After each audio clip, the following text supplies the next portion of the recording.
จองแล้วอย่าขึ้นเลยตัวนี้ค่อยๆตัวนี้ไปสันเดินทางบ้านนี้พี่น้องเลยเนาะสองพูดพี่น้องเลยเนาะมื้อนี้ไปให้บ่าวซ้อนก่อนเอาขึ้นไปก่อนได้สันรอบนี้พี่น้องเลยเนาะกาถือโอกาสแจ้งข่าวดีอีกรอบนึงพี่น้องเลยเนาะให้น้องสอนเพิ่นเนาะสิต่อเติมเพื่อนครัวให้เราเอาไปมุ่งไปมั่งไปซอยไปยังน้ำกันนี่แล้วพี่น้องเลยเนาะงบมีแล้ว 15,000 บาทจักสิได้หยังแน่เนาะเพียงเนาะ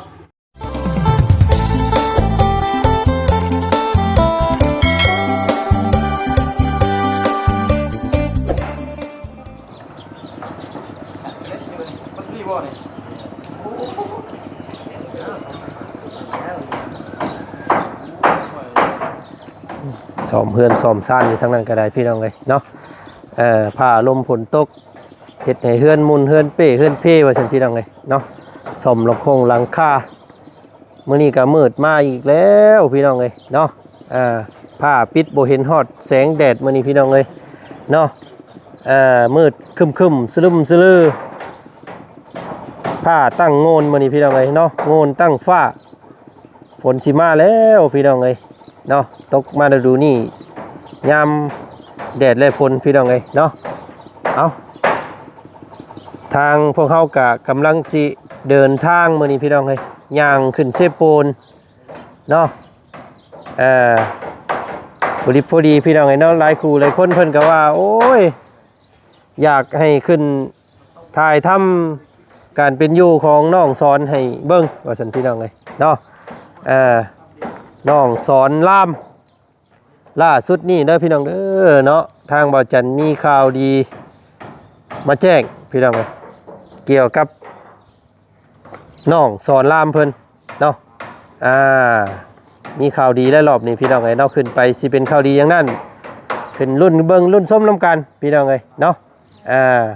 เพราะว่าทางแม่เพิ่นว่าอยากซอยเล่าเนาะต่อเติมเกี่ยวกับที่พักพิงพี่น้องเลยแต่ก็ยังบ่ทวงบ่พอดอกว่าซั่นซะแต่ก็สิเปิดเป็นงบสมทบพี่น้องเลย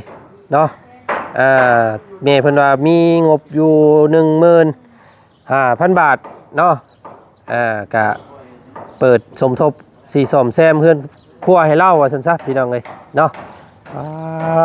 เนาะเอาสาธุนำหลายๆพี่น้องเลยเนาะที่แม่เพิ่นมองเห็นการเป็นอยู่ของน้องสอนเพิ่นเนาะเอาก่อนอื่นก็มาเตรียมข้าวเตรียมของเดินทางมื้อนี้พี่น้องเอ้ยเมื่อกี้นี่ทางบ่าวจันก็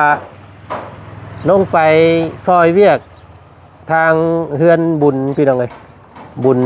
แม่ป้าบ่าวเตียงเพิ่นเนาะก่อนสิล่ำลาจากไปเนาะก็เลยเอาน้ำเอาข้าวเอาน้ำเอาน้ำมันเถื่อนมาจักโอ้เราซื้อน้ำมันมาใส่รถแล้วเนาะว่าเราพี่น้องเลยเอามานั่งรอถ่าแต่3 หนุ่มซุ่มใจเพื่อนพี่น้องเลยทั้งนี้เนาะสบายดีเนาะอย่างนี้มื้อนี้ลมอย่างเนาะพัดหอบมานี่พี่น้องเลยเนาะทางบ่าวคนเล็กเพิ่นนี่บ่าวคนเล็กเพิ่นมานั่งรอถ่านี่ผ้าบ่ห้องฝนบ่ตกก็เติบนึงแล้วมื้อนี้พี่น้องเลยบ่มีหมู่อ้าวลุงหนวดเด้ลุงหนวดไปไถนาตายบ่ยาวเด้บ่ยาวหากมาแต่ใต้เอ้ามีคนหาน้ำมันบ่มีคนหาน้ำมันโอ้พี่น้องไงเนาะอันนี้ของผู้ใดซะนี่ของเราเองจ้ะของเจ้าเองบ่เถอะพี่น้องไงเนาะบ่อ่อนบ่นวลได้เดี๋ยวนี้เนาะอยู่เป็นได้แล้วสิบ่ให้ขึ้นรถนำเนาะ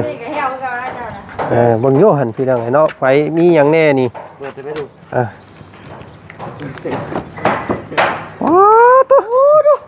เต็มองค์เทิงหมดแล้วแต่เก่านี่ค่อยสิเอาใส่ก้อนหมู่บาดนี่มาบัดนี้ตกใจบาดก็จะ1 2 3 4เอายัดเข้าใช่พี่น้องไงยัดให้กว่าหมูน้อยนี่แหละเนาะ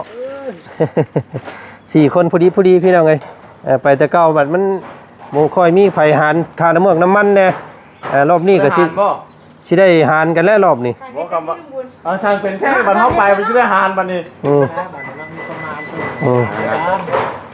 บ่งวดนี้รถกันเป็นยังไง กี่จะมีตูดแล้วเนาะมีตูดแล้วบาดเนี่ย บ่นะเอ้ยก็ มวยตู้ได้บาทนี่ บัดเฮามาบัดหานบัดมูไปตะเก้าบัดตุ๊ด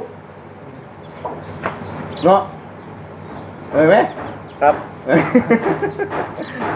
เอาอันนี้ก็เอาขึ้นเด้อเนาะเอาขึ้นต้มมาม่ายามอยากได้หั่นพี่น้องไงเนาะบ่มีของอยู่ของ ช่ กิ อน งลูกลุงก็ต้มอยู่ เราไปหลาย อ่า น้ำปูนสอดกับลูกมากของน้ำต้มมีอีกนะ ว้าตุ๊ดมานั่นเนาะเราเนาะ จะเลื่อนอาหารได้ส่วนหนึ่ง พิเศษมื้อนี้พี่น้องไงเนาะมีไข่น้ำมื้อนี้พี่น้องไงสักไข่ดาวน้ำ ใช่เลย บ่าวบุญเพิ่นไปน้ำพี่น้องเอ้ยมื้อนี้เนาะ บุญค่ำบุญสู้2ค่ำ2บุญมื้อนี้พี่น้องเอ้ยเนาะอันนั้นบุญรอดพุ่นน่ะ จะบุญคือกันบ่ บุญรอดดีแต่เป็นเรื่องรอดนะ นี่จะบุญได้อยู่นี่นะ บุญจันทร์บุญจ้อยบุญอินเนาะบุญรอดเดี๋ยวโอ้ย4บุญมื้อนี้พี่น้องเอ้ย รอดแล้วบาดนี้บุญที่ยังรอดบ่ เนาะเนี่ยไหนกันแล้วแต่ยังบ่รอดคือเก่ามื้อนี้มาได้สนับสนุนห้านค้าก่อนได้จังสิให้ผ่าน ผ่านทางได้ คอยเรียบร้อยแล้วคอยเรียบร้อยแล้ว ไปจ้ะ ฟานแล้วคอยนะ มาผู้กระต้มขนมไปยิบยื่นเบื้องต้นบ่ให้เอาทั้งอื่น เอาอยู่นี่ เนาะอันทางอันมีแม่เพิ่นให้ซื้อเครื่องอยู่ของกินใส่ทางน้องซ้อนเพิ่น เจ้ามีบ่ แน่นี่ เจ้ามีแนวซื้อของอยู่ของกินให้บ่สอนเพิ่นบ่ โดย โอ้ มีอยู่800กับ510 อ๋อเอา เดี๋ยวนี่มีนี่ จัดสรรเบิ่ง มีแก๊สอะไร80 มีตัวนี้เดี๋ยวข่อยสิเมาเองตัวนี้ข่อยเมาไปแล้วตัวนี้จองแล้วเด้อ แต่ก่อนนี่ อย่าขึ้นเลยตัวนี้ของข่อยตัวนี้แบ่งกันเนาะ บ่แล้วบ่ได้แบ่งได้ข่อยเอาแจกผู้เดียวได้ ของไผของมัน ขบวน มาแม่เจ้าว่าวุ่น ใครยัง เนาะไปลำเทื่อลำที่ต้องให้มีประโยชน์ได้ หาเงินกว่านี่เนาะมีเงินอยู่แสนเดียวมึกนู่นน่ะ เอาให้เพิ่นซื้อข้าวซื้อของเตรียมก่อนพี่น้องไอ้นอกขึ้นไปรอบนี้ก็ทางบ่จันมีข่าวดีแจ้งบ่าวสอนเพิ่นได้นี่พี่น้องเอ้ยเนาะขึ้นรอบนี้เกี่ยวกับเรือนครัวเนาะเพิ่นว่าจะเฮ็ดต่อเติมเรือนครัวให้เราใหม่ก็จักสิงบบ่พอแล้วพี่น้องเอ้ยก็เปิดสมทบกันแล้วกันเนาะมีแล้ว 15,000 บาทไม่ต้องหอกตามแล้วก็สังกะสีเนาะผาสิเอาเป็นผาแบบใดผากระจงกระจาดบ่หรือว่าจังใดก็ติดตามมึงเนาะตามงบพี่น้องเอ้ยมีข่าวดีเด้อรอบนี้ขึ้นไปเนาะยังได้กันบ้างใช้กระจาดก็ไม่เนาะได้เหรอ บ่เอาเสาแล้วก็เอาแป้นให้เราซะกับสังกะสีให้เราใหม่ผากระจาดเอาเพื่อสิได้อยู่เฮือนครัวนะเฉพาะเฮือนครัวซื้อบ่ต้องหยังมากมายหรอกพี่น้องเอ้ยไปรอบนี้ก็สิได้พากันมากเฮือนครัวเราเนาะติดตามเบิ่งนำกันเด้อถ้างบบ่พอจังใดก็สมทบได้พี่น้องเอ้ยเนาะต่อเติมเฮือนครัวน้องสอนนอนหนาวสาวไม่แลพี่น้องเอ้ยเนาะผู้สาวบ่แลเราดีเลยเนาะผู้สาวบอกเลิกย้อนเราบ่มีหยังว่าซั่นพี่น้องเอ้ยใช้ไรหยังได้บ่ แต่ก็ไข่จักแตะหนึงบ่ ไข่นี่อย่ามันแตกเด้อไข่เด้อ คือข้าวพุ่นบ่ คือเอาพุ่นก็ได้ มีบ่ นี่ทึ่ง เขามากินมีได้หมดก่อน อันนี้บ่ เอามีไทยก็ได้คำว่าเอามีเบียดก็ดีเอามีไทยโน่นให้เรา เนาะเอา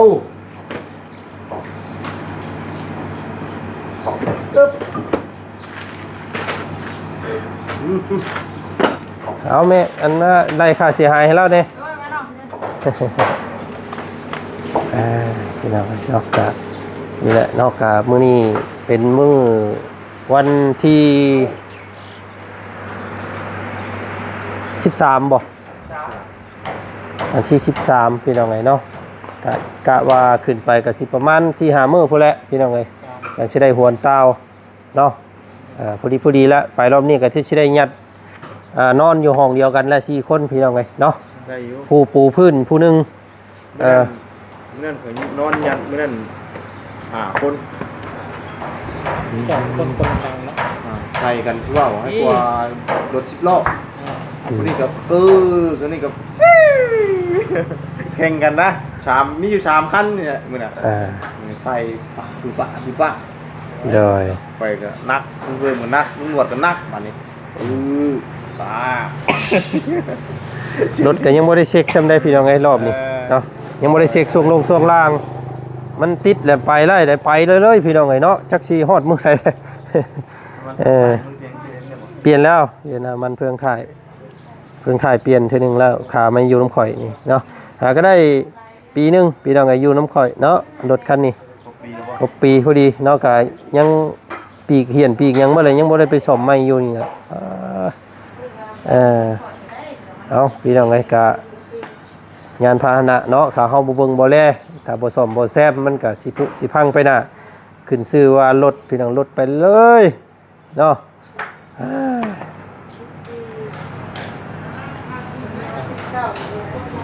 โอ้พี่น้องไอ้เนาะอันนี้ถือว่าเป็นงานแรกแหกมานของเบาเคยหล่าเพิ่นได้นี่เนาะโอ้พี่น้องอย่าลืมซื้อไข่อีกเด้อบ่ได้ยันว่ามัน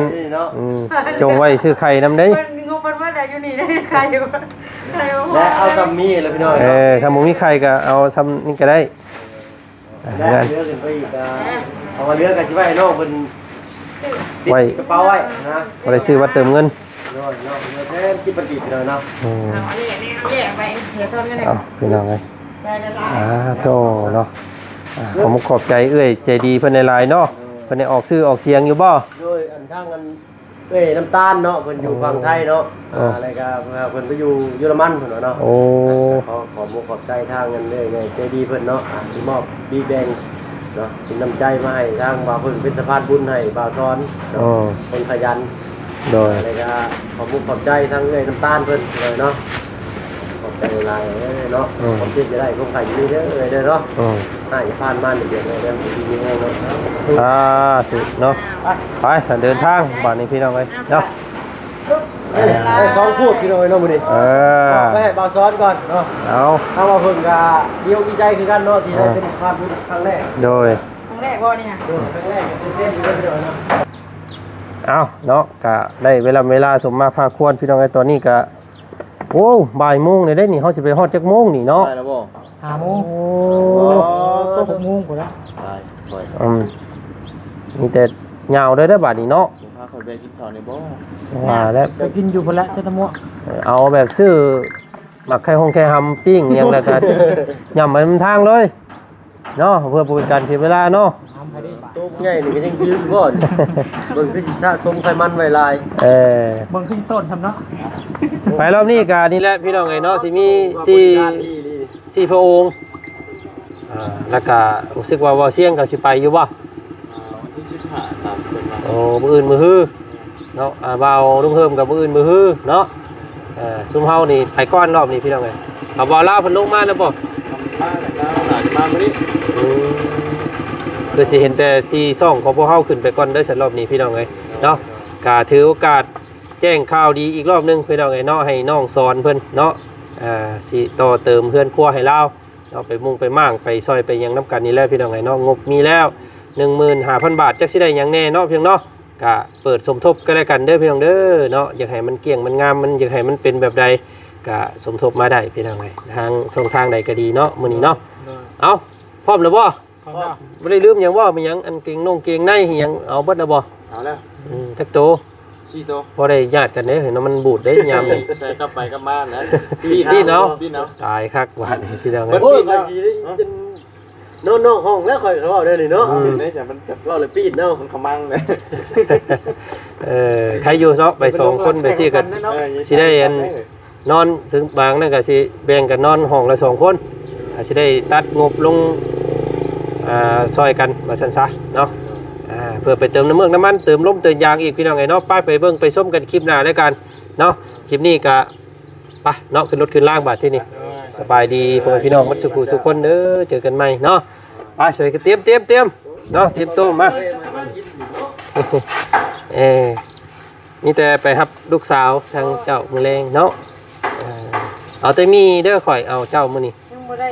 ชายเลย ยังบ่ได้จ่าย หมูจ่ายแล้วแหละ ไอ้ ยังบ่จ่ายอยู่ เอามีอย่างเดียวได้พี่น้องไอ้รอบนี้เนาะ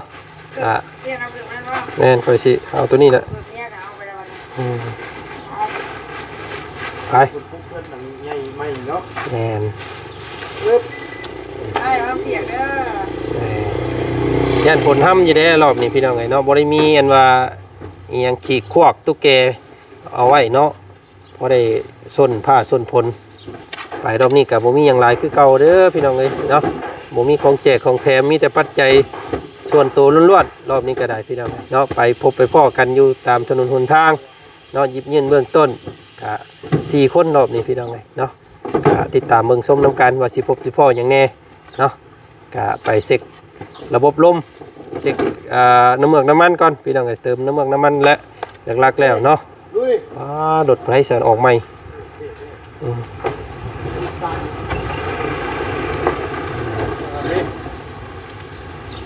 นิสสัน รถอยู่บ้านนะ นิสสันแล้วมั้งล่ะ รถลงศพอันนี้ เอาเนาะพี่น้องเนาะกะเกือบลืมพอดีมีทางเมตู้เมยายเพิ่นเนาะฝากความคิดฮอดคิดถึงหาน้องสมใจว่าซั่นพี่น้องเอ้ยเนาะน้องสมใจน้อง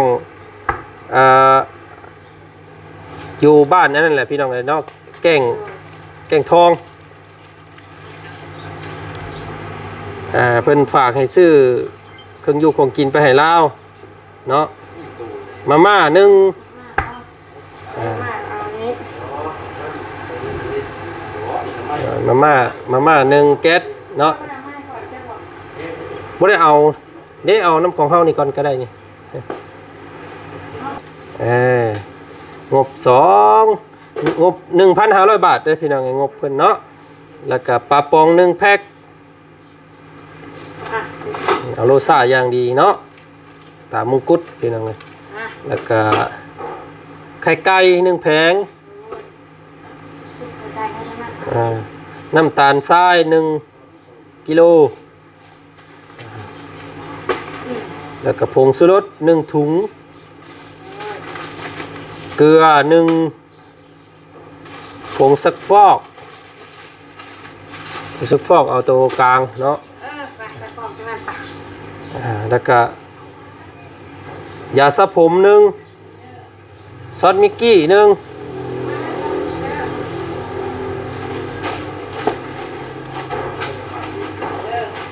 แล้วก็ขนมน้ำยาล้างจานน้อย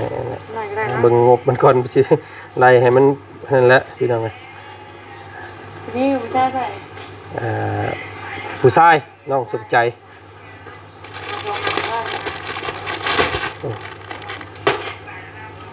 เอาพี่น้องไงเนาะก็ขอมุกขอบใจ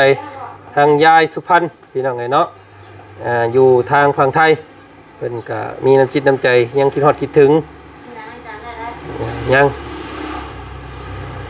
นี่ก็ไล่เบิ่งบัตรงบ 1,500 บาทเนาะเนาะให้ทางแม่น้องเชื่อเพิ่นจัดแจงใส่ก่อนพี่น้องไงเนาะก็พากันเตรียมตัวเดินทางก่อนอาทิตย์นี้เนาะพอกันคลิปหน้าแล้วกันพี่น้องไงเนาะก็ผู้ใดเนาะอยากให้ไปหาครอบครัวใดหรือว่าอยากให้เป็นสะพานปุนแบบใดเนาะพี่น้องเนาะก็ติดต่อมาได้เด้อพี่น้องเด้อเนาะพวกเฮากำลังสิพากันไปบุกอยู่ทางเหนือคือเก่ามื้อนี้พี่น้องไงเนาะก็เบิ่งส้มน้ำกันเนาะคลิปนี้ทางบ่จันขอตัวลำลาเพียงส่ำนี้ก่อนเนาะพ้อกันพี่น้องเอ้ยเนาะขึ้นไปรอบนี้อาจสิได้เห็นการมั่างเฮือนมั่างซ่านของน้องสอนล่ามเพิ่นพี่น้องเอ้ยเนาะหลายคู่หลายคนก็กินฮอดลงคลิปอื่นก็อยากเห็นแต่อันน้องสอนว่าซั่นพี่น้องเอ้ยเนาะเอาไว้รอบนี้เพิ่นชื่อสีช่วงสีเศร้าแล้วบ่ค่าอันบ่สบายอีหยังนะพี่น้องเอ้ยเนาะไปติดตามอาการน้องเพิ่นนํกันเนาะน้องสอนน้องอ่อนอลุงน้องแซ่น้องฮอนด้าน้องโอ้พี่น้องเอ้ยเนาะน้องฮอนด้าก็ยังบ่ได้เข้าไปหาเราตั้งแต่เราซื้อข้าวให้ผู้เนาะพอเข้าไปหาเราอยู่ได้นี่พี่น้องเอ้ยเนาะข่าวอย่างเรารายงานตลอดพี่น้องเอ้ยเนาะยามเรามีข่าววัดเล่นไปหาเรายามเราบ่มีข่าวบ่เข้าหาเราจ้อยบ่าวบุญก็ได้พี่น้องเอ้ยโอ้ยเนาะเอ้าพี่น้อง เอาพี่น้องกันเบิ่งชมกันคลิปหน้าเนาะคลิปนี้ไปแล้วพี่น้องลาก่อนสบายดีสวัสดีเบิดสุขุสุคนเจอกันเนาะพี่น้องเดินทางไป